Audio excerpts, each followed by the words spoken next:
Hey, I'm Mr. E, I'm Mrs. E. and we are asking each other our interview questions from the conventions. This is question 8.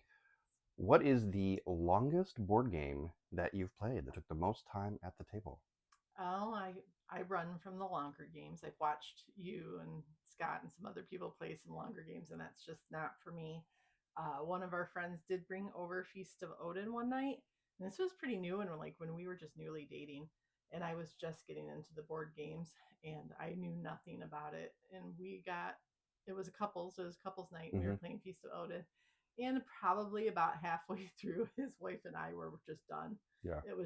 It just wasn't our cup of tea. It had already gone on for too long, but they wanted to keep playing. So I spent a good portion of the time just looking at my phone on your couch waiting for you Yeah, guys to yeah, finish yeah. The playing. two of you went to the couch while Doug Yeah. and I kept playing that Yeah, game. we I remember we were she was trying to like produce as many cows as she could, and I think I was trying to do sheep or something, and we just kept doing that because it was like the only thing I could wrap my head around for the game until we were done making animals, I guess.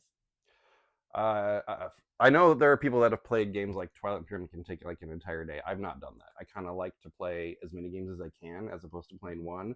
But I have played an 18XX, I think it was 18AL or something that took 3 hours one time. What does that mean? So there's an 1800 series of games that are like train stock market, like map Okay. kind of Yeah. thing. And AL is the map that's Alabama. Okay. Um, but I think what I played, I think this actually was longer. Star Trek Ascendancy will play about an hour per player, and we Yeah. made the mistake of playing like 6 people, like 3 couples, and there was so much conversation, and it took all night, and I now Yeah. regret doing that. Like it's a great game Yeah. for a 4X style game, right? 4X, the expand, exploit, exterminate, explore. Sure. Yeah. Um, so yeah, 3 players, great. Even 4 players is fine, but when you get above that, it's not a great game experience anymore. So yeah, I've done Sometimes, it, yeah. but not recommend. What is the longest board game that you've played in a single session?